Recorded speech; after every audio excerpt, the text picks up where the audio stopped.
amada igreja, na paz e no amor do Senhor Jesus. Amém? Bom, convido os irmãos, então, sem mais delongas, a abrirem comigo suas Bíblias no Evangelho de Cristo segundo São Lucas, capítulo 10. Vamos fazer a leitura dos versos 25 a 37. E diz assim, então, a palavra do nosso Deus. E eis que certo homem, intérprete da lei, se levantou com o intuito de pôr Jesus à prova e disse-lhe: Mestre, que farei para herdar a vida eterna? Então Jesus lhe perguntou: Que está escrito na lei? Como interpretas? A isto ele respondeu: Amarás o Senhor teu Deus de todo o teu coração, de toda a tua alma, de todas as tuas forças e de todo o seu entendimento, e amarás o teu próximo como a ti mesmo.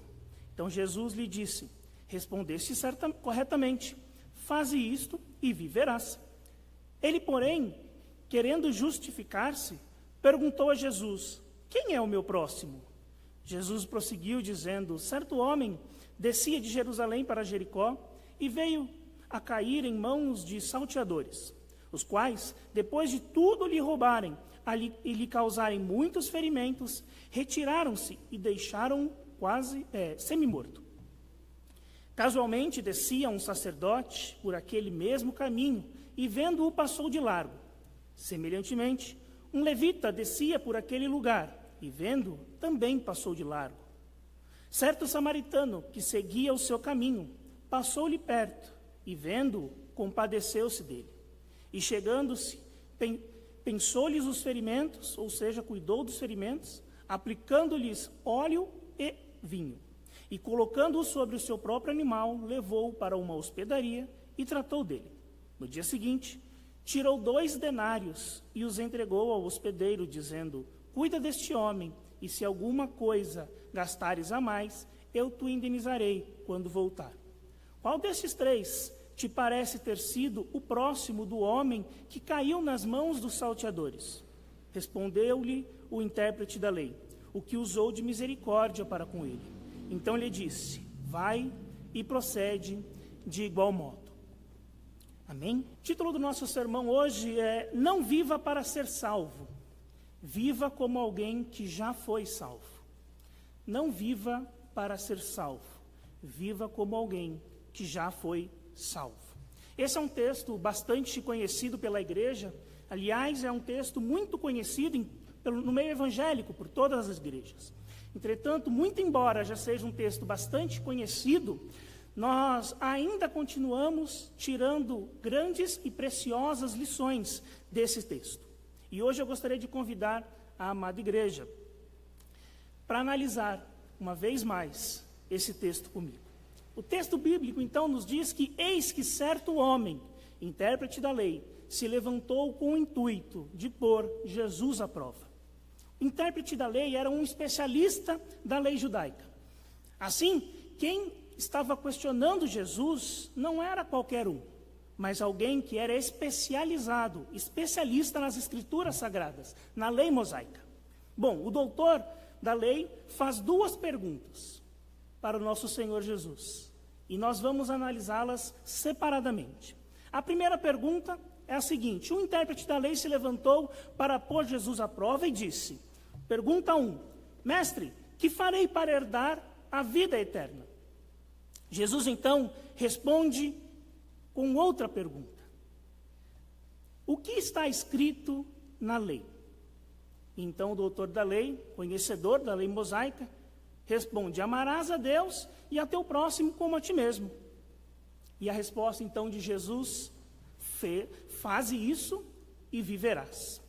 O que chama a nossa atenção nesse texto é que a primeira pergunta realizada pelo doutor da lei que ele sabia o que estava escrito na lei. Tanto sabia que ele mesmo foi quem respondeu, porque a resposta de Jesus foi justamente outra pergunta. Ao analisar a conclusão, então, de Jesus, ao dizer, faze isto e viverás, os tradutores sírios e árabes têm traduzido essa frase, faze, no presente do imperativo, ou seja, continue fazendo. Logo, a conclusão que se chega é, continue fazendo e continuarás vivendo. Assim, a resposta de Jesus aponta não para uma resposta simplesmente, mas para um estilo de vida sem fim, de amor, que requer amor ilimitado, tanto a Deus quanto ao seu próximo. Assim, a resposta de Jesus vai apontar para um estilo de vida.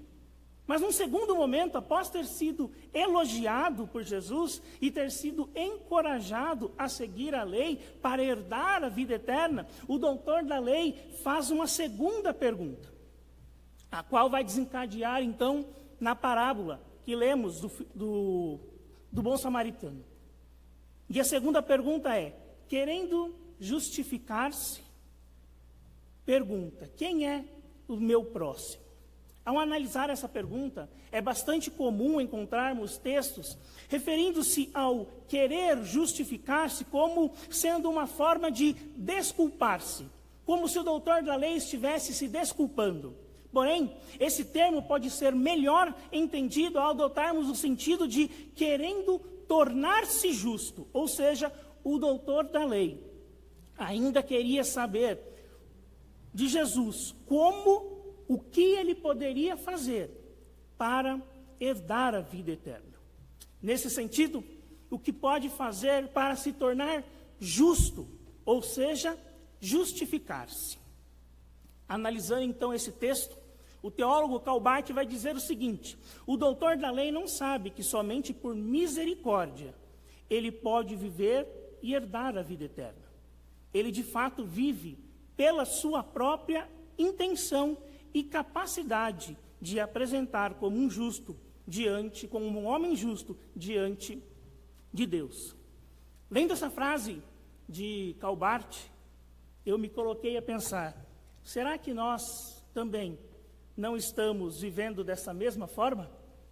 Ao olharmos para as nossas igrejas, ao olharmos para os crentes, o que nos parece é que a partir do momento em que nós nos convertemos, que aceitamos a Jesus, que ouvimos e aceitamos a sua palavra, o seu chamado, a impressão que temos é que nós precisamos, a todo instante, provar o nosso valor.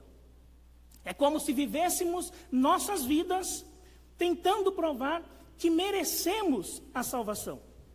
Mais do que isso, é como se vivêssemos as nossas vidas preocupados o tempo todo em sermos salvos ou não irmos para o inferno. É como se estivéssemos vivendo a nossa vida como crentes. Muitas vezes, não por amor a Cristo, mas com medo de ir para o inferno, com medo da condenação. E esse medo, por vezes, fala mais alto que o próprio amor de Cristo.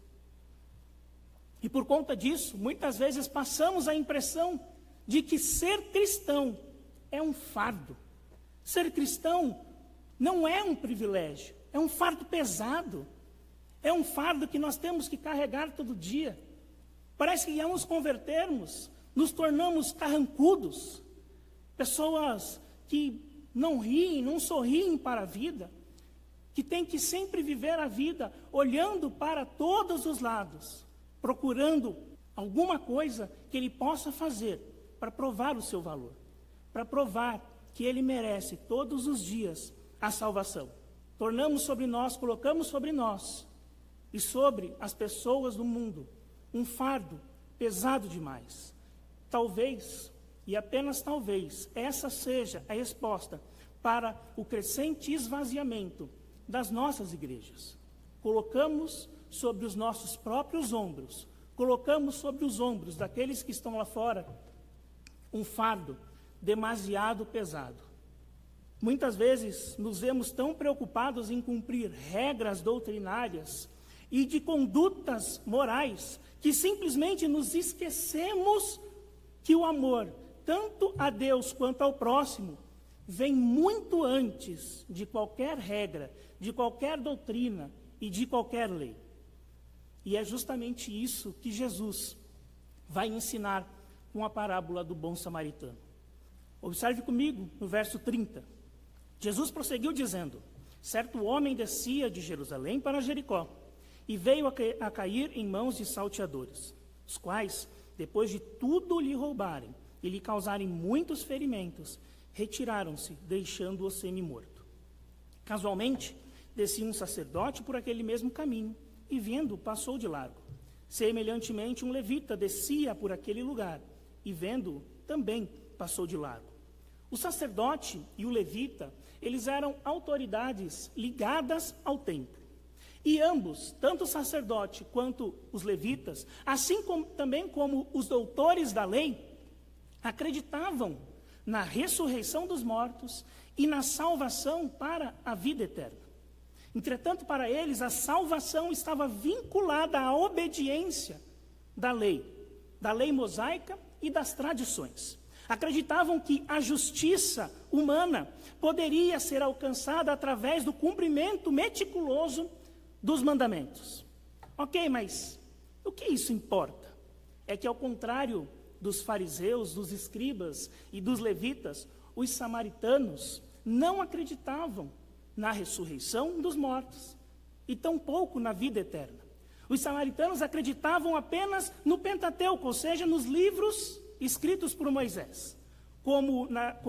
Isso eles tinham para eles como escritura sagrada, rejeitando assim os demais livros como do Antigo Testamento, como os profetas. Logo, para os samaritanos, a morte era entendida como um retorno ao pó, simplesmente, como diz em Gênesis 3, capítulo 3, verso 19, sem uma doutrina clara sobre a imortalidade da alma ou a ressurreição do corpo. Ou seja, para os samaritanos, a recompensa e o juízo eram associadas principalmente a essa vida. Mas qual é a relevância dessa informação para esse texto? O fato de ambos passarem de largo tem como justificativa para a conduta dos dois religiosos, é porque poderiam ter pensado que estava o homem morto, e assim, tocá-lo seria contrair impureza. Logo, tornar-se impuro poderia comprometer o cumprimento da lei e, por consequência, a sua salvação. Assim, podemos concluir que, por estarem mais preocupados em merecer a salvação, eles colocaram a lei, a doutrina, acima da vida humana. E isso fica ainda mais claro quando vemos os fariseus, por diversas vezes, criticando Jesus por ele estar curando no sábado. A lei é mais importante do que a vida humana. A lei foi sacralizada, a lei foi santificada, e o amor simplesmente foi esquecido. A lei foi sacralizada, e o homem está debaixo da lei. E como a lei está acima do homem, para eles, a lei é mais importante que a vida humana. E por muitas vezes, também para nós, como igreja. E não falo somente da nossa, eu falo da igreja de forma geral.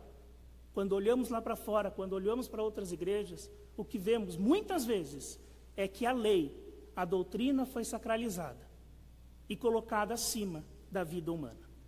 Diferentemente, entretanto, foi a conduta do samaritano.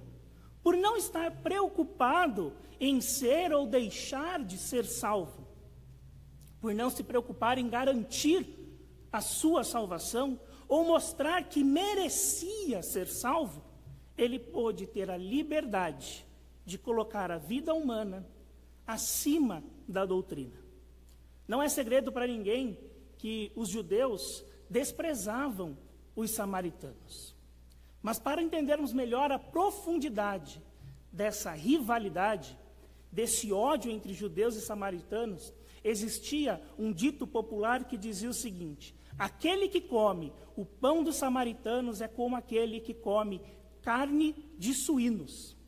E nós sabemos que para um judeu comer carne de porco é algo impensável, é algo inimaginável. Diante de tamanha rivalidade, podemos então imaginar como os ouvintes de Jesus, principalmente o doutor da lei a quem ele estava respondendo, se sentiram ao ouvir que a história relatada por Cristo, um samaritano, agiu de forma exemplar, enquanto o sacerdote e o levita tiveram seus atos simplesmente reprovados.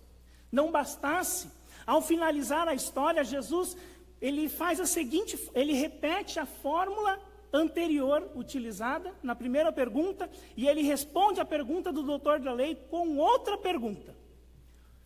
Verso 36, ele pergunta: qual desses três te parece ter sido o próximo do homem que caiu nas mãos dos salteadores?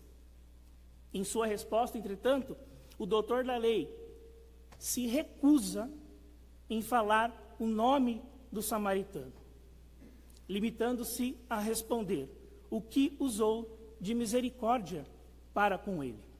Diante de todo o cenário construído por Jesus, qual seja um homem qual estava necessitando de ajuda, após ter sua ajuda negada por dois religiosos representantes da moral e dos bons costumes, foi acolhido por alguém cuja identificação religiosa era bem conhecida e odiada pelos ouvintes e por aqueles que simplesmente resolveram não ajudar. O samaritano, então, estendeu a mão ao homem caído, sem levar em consideração que ele poderia se tornar impuro ou se preocupar com a sua salvação. E o interessante é que Jesus, ao perguntar para ele, não perguntou, o doutor da lei pergunta a Jesus: quem é meu próximo? E ao final Jesus responde: quem foi o próximo do homem? Quem é o nosso próximo, mas mais do que isso, de quem somos próximos? Assim como escribas e doutores da lei, também acreditamos na ressurreição dos mortos e na vida eterna. Entretanto, não podemos jamais nos esquecermos que, diferentemente dos que acreditavam, a salvação não vem pelo cumprimento da lei, ela não vem pelo moralismo, mas é uma dádiva, um presente dado por Deus ao nosso favor. Vejam comigo o que Paulo nos ensina ao escrever aos Gálatas. Abram comigo a Epístola de Paulo aos Gálatas, capítulo 2, versos 16 a 21. Gálatas, capítulo 2, versos 16 a 21. Diz assim então a palavra de Deus: sabendo, contudo, que o homem não é justificado por obras da lei, e sim mediante a fé em Cristo Jesus, também temos crido em Cristo Jesus, para que fôssemos justificados pela fé em Cristo e não por obras da lei, pois por obras da lei ninguém será justificado. Mas, se procurando ser justificados em Cristo, se procuramos ser justificados em Cristo, fomos nós mesmos também achados pecadores. Dar-se-á o caso de ser Cristo o ministro, então, do pecado? Certo que não, porque se torno a edificar aquilo que destruí, a mim mesmo me constituo transgressor. Porque eu, mediante a própria lei, morri para a lei, a fim de viver para Deus. Estou crucificado com Cristo. Logo, já não sou eu quem vive, mas Cristo vive em mim.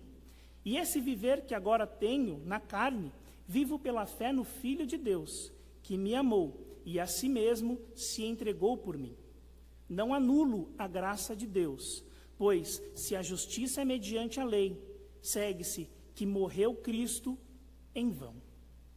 A cruz, o símbolo da cruz, que é o símbolo do cristianismo, é um símbolo que se popularizou no mundo.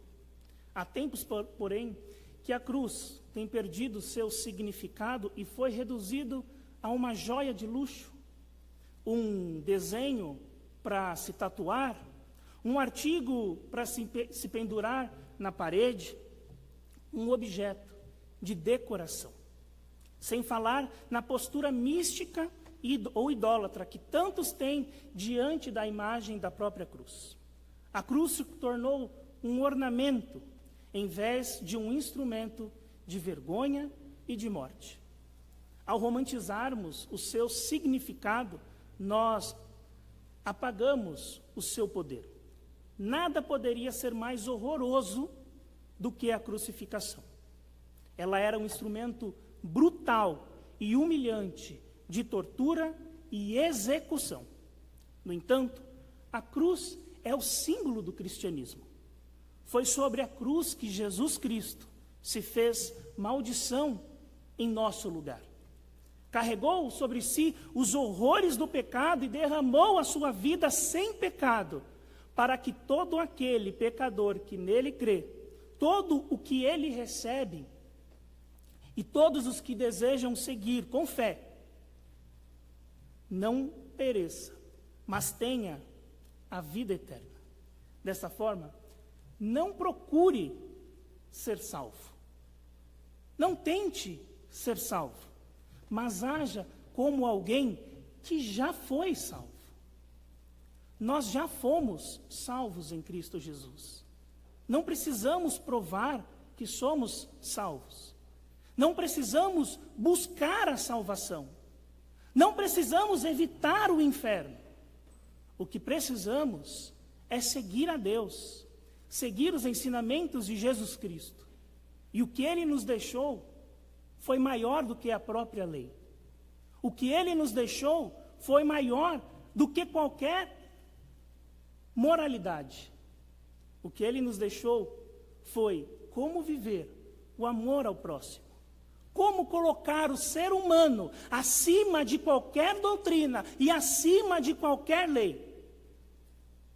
A lei, o homem não foi feito para a lei. A lei foi feita para o homem. A lei é boa, ela conduz o nosso estilo de vida, ela serve como estrada muitas vezes para nos guiar, ela serve como balizadores. Mas a lei, ela não pode ser sacralizada. A lei não pode jamais estar acima da vida humana. Não esqueça de onde você foi salvo. Quem procura a salvação vive em desespero, se debatendo, tentando sobreviver ao legalismo e à doutrina, até que finalmente ele se cansa, afunda e morre. Quem vive como salvo, vive com leveza.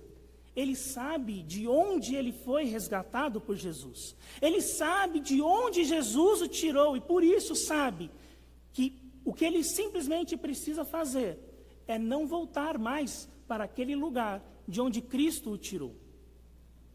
Abra comigo em Romanos, capítulo 3.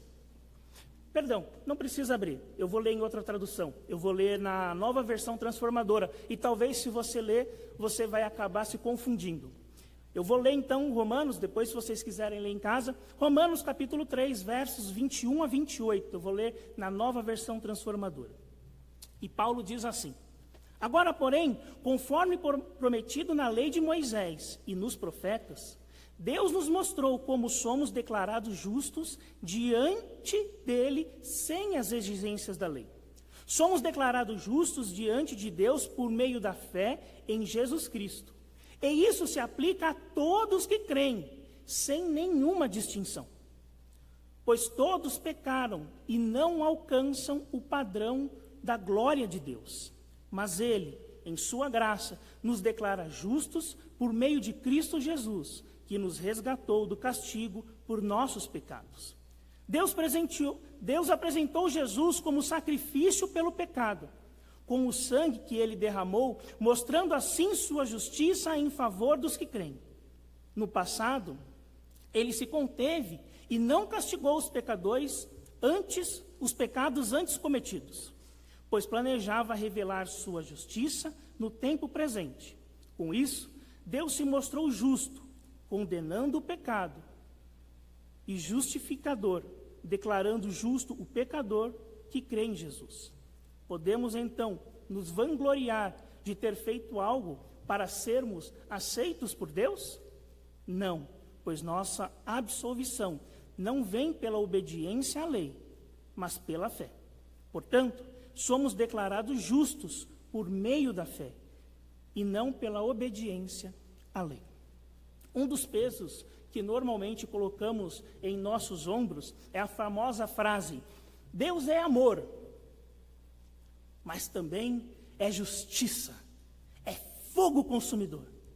E falamos isso como se amor e justiça fossem opostos ou contrastantes, quando na verdade o amor de Deus e a sua justiça são complementares.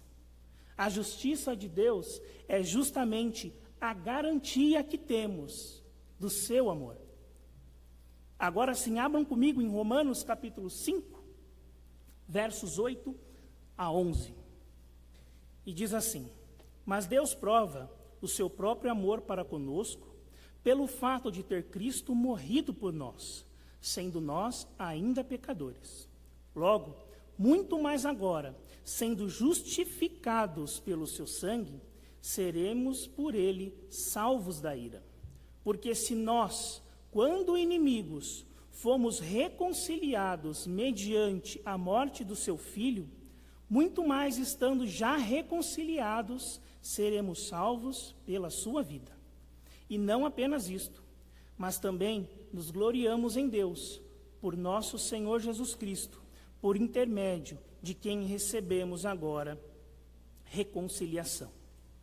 Portanto, a justiça de Deus é justamente olhar para nós, para aqueles que foram salvos, para aqueles que já estão salvos pelo sangue de Cristo. E isso nos torna justos diante de Deus. A justiça de Deus é cumprir a sua promessa. Deus, ele é justo, sim, porque ele cumpre a sua promessa.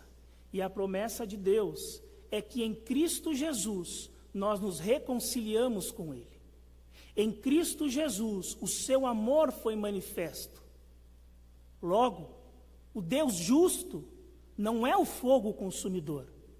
O Deus justo é justamente o Deus que é amor.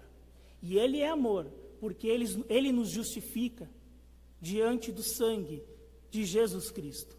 E não pelo que fazemos, e não pela lei que seguimos, e não pelo moralismo, e não pelo fardo que colocamos em nossas costas, e não por aquilo que seguimos, e não por aquilo que corremos atrás. Deus já nos salvou. Aqueles que aceitaram a Cristo Jesus como seu único e suficiente Salvador, não precisam viver as suas vidas mostrando ou buscando a salvação. Isso nos torna pesados, isto nos torna tristes e não leves. Ser cristão é ser leve.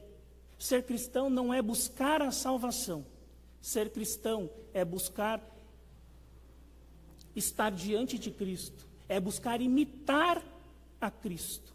Ser cristão, como o licenciado Rafael sempre chama atenção, é um pequeno Cristo, é ser um imitador de Cristo. Mas isso não pode ser um fardo, isso não pode ser com tristeza. Acaso Jesus era triste? Acaso Jesus era triste por fazer a vontade de Deus? Jesus foi chamado de beberrão, de festalhão, não foi? Jesus foi chamado justamente porque ele gostava, ele se divertia, Jesus era feliz por ser filho de Deus. Aquilo não era um fardo para ele, mesmo sabendo que ele seria crucificado. Então por quê? Para sermos seguidores de Cristo, precisamos ser tristes, precisamos ter um fardo pesado nas costas, precisa ser difícil a caminhada. Se somos imitadores de Cristo, é porque por ele nós já fomos salvos. E não precisamos ficar constantemente buscando a salvação, buscando ser merecedor da salvação, porque nada do que você faça, nada do que eu faça, pode justificar ou pode me fazer merecedor da salvação. Porque se isso fosse possível, Cristo crucificado seria em vão.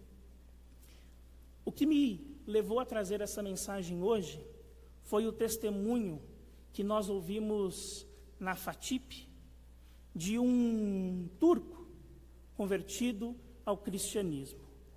nome dele, Eimir. Ele foi na faculdade, ele é um missionário hoje, e ele foi na faculdade dar o seu testemunho. E que lindo testemunho. E isso me queimou o coração. E ao mesmo tempo também me deixou triste. Turco como é, ele seguia o islamismo, a lei do Islã. Ele contou para nós que ele era teólogo, ele fazia faculdade de teologia. Os seus pais, o seu pai e a sua mãe, eram professores de teologia. Ou seja, eles também ensinavam o islamismo, a lei do Islã. E como aqui também, segundo ele, lá eles têm diversas interpretações também do islamismo. E como, por exemplo, ele deu para nós o fato de que, para uns, quando você vai orar, você precisa se lavar.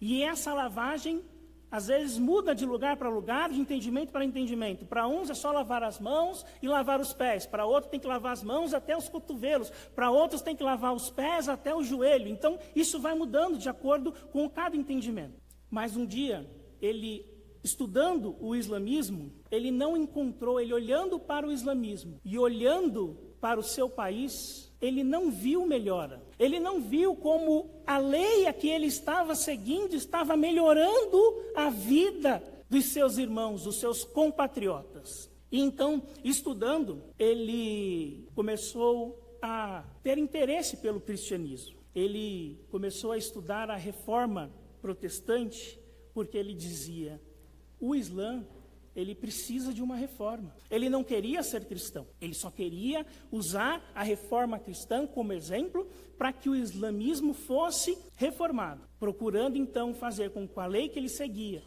fizesse algo de bom para o seu povo. O Islã odeia o cristianismo, principalmente eles odeiam a cruz, o símbolo da cruz, eles simplesmente odeiam.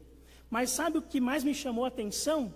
Não foi o fato deles odiarem a cruz, foi o motivo pelo qual esse ódio pela cruz, essa repulsa pela cruz, tornou-se ainda maior. Ele falou que nas televisões, comerciais, filmes, novelas, ele comentou que muito se via a cruz tatuada em diversos atores.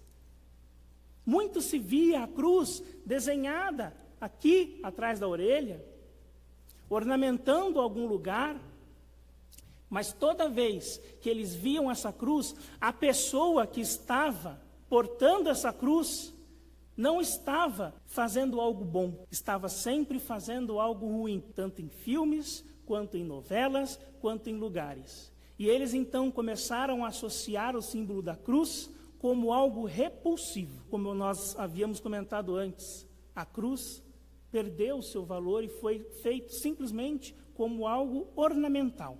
Então ele encontrou uma igreja evangélica, ele não disse a denominação e também não disse a linha doutrinária. Mas ele começou a conversar com o pastor para entender. E a primeira pergunta que ele fez para o pastor é: o que o cristianismo significa para você? E o pastor então começou a conversar com ele e falou sobre relacionamento.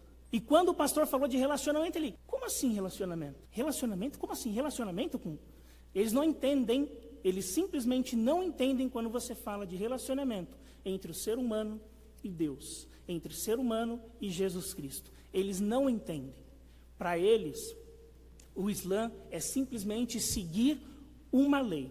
Você tem que seguir a lei. É assim que eles são ensinados, é assim que eles são doutrinados. Não existe compromisso com relação a relacionamento. Gostando ou não, você tem que cumprir a lei. A lei é boa, a lei te justifica. Então você tem que cumprir a lei. E para eles basta cumprir a lei para serem salvos. Eles têm que cumprir a lei para serem salvos. E quando o pastor falou para eles sobre relacionamento, ele simplesmente ficou perdido, ele não entendia. Ele falou que ficou 1 ano para ser batizado. E depois de batizado, ele ficou mais 1 ano para se auto-chamar de cristão. Ele não queria ser chamado de cristão. De tanto que era a repulso e o receio dele com relação aos seus pais também. Mas aí quando ele finalizou, eu perguntei para ele: Eimir, mas qual foi a grande diferença que você viu entre o Islã e o cristianismo. O que foi que te despertou? Qual foi o grande boom para você? Ele falou, foi justamente o fato de que no Islã eu estou preso a uma lei. A lei é prioridade. Eu preciso seguir a lei. Eu preciso estar atento à lei. E se eu não estiver atento à lei, não só vou perder a minha salvação, não só vou deixar de ser salvo, como também vou sofrer as consequências. E no cristianismo, eu entendi o que é relacionamento. Eu entendi o que é ser cristão. Eu entendi que ser cristão não é regra, não é doutrina. Ser cristão é ato, é atitude, é amor ao próximo. Acima de qualquer coisa. É amor a Deus, é relacionamento com Deus. E esse relacionamento me faz relacionar. Ele dita a regra como eu tenho que me relacionar com o meu próximo. E foi isso que me libertou. E o ponto que me deixou triste foi que ele falou que aqui no Brasil a gente pode adorar a Deus. Aqui no Brasil nós somos livres para sermos cristãos. Lá não. Ele falou que ele não está mais na Turquia porque ele teme, porque os seus pais continuam como professores do Islã, e ele teme também pela sua irmã. O relacionamento dele com os pais está voltando agora. Os pais não aceitam que ele seja um cristão.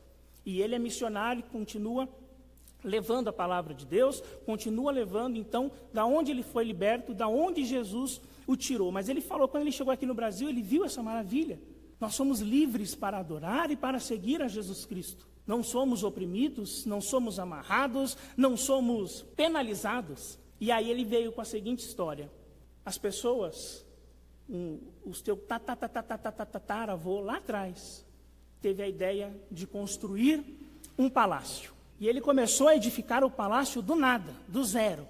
Fundamento, edificação, e ele começou a construir, morreu, veio o tataraneto e continuou a reforma, continuou construindo, levantando coluna, veio o tataraneto dele, o filho dos netos, continuaram construindo, continuaram ornamentando aquele castelo, chegou os filhos, continuaram construindo, os pais continuaram incrementando aquele castelo. Mas os filhos que nasceram naquele castelo simplesmente não entendiam e não davam o valor. Quando eles nasceram dentro do castelo, eles não tinham a menor ideia de como aquele castelo foi para lá. Eles não respeitavam mobília, eles não respeitavam os ornamentos, os detalhes, eles não viam, eles eram apáticos para os detalhes desse castelo, porque eles nasceram naquele castelo. Eles não ajudaram a construir, eles já nasceram, já estava pronto, era só usufruir. E eles não davam valor. E muitas vezes é assim para a gente. Nós temos a liberdade de sermos cristãos, falar abertamente num púlpito, numa rede social, somos cristãos. E muitas vezes nós não damos valor a isso.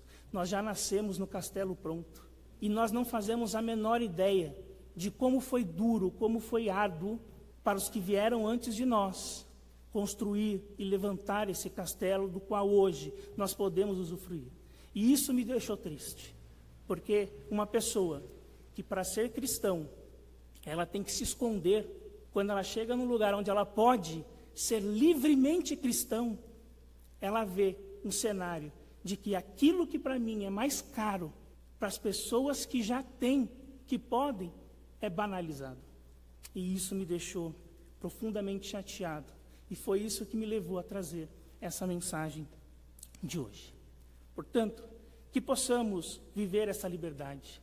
Que possamos viver com a leveza de quem já foi salvo. Não com o peso de quem busca a salvação. De quem ainda precisa mostrar que é merecedor da salvação. Pois, de fato, já fomos salvos. E hoje somos libertos em Cristo Jesus. Que Deus seja conosco, que Ele nos ajude. Amém.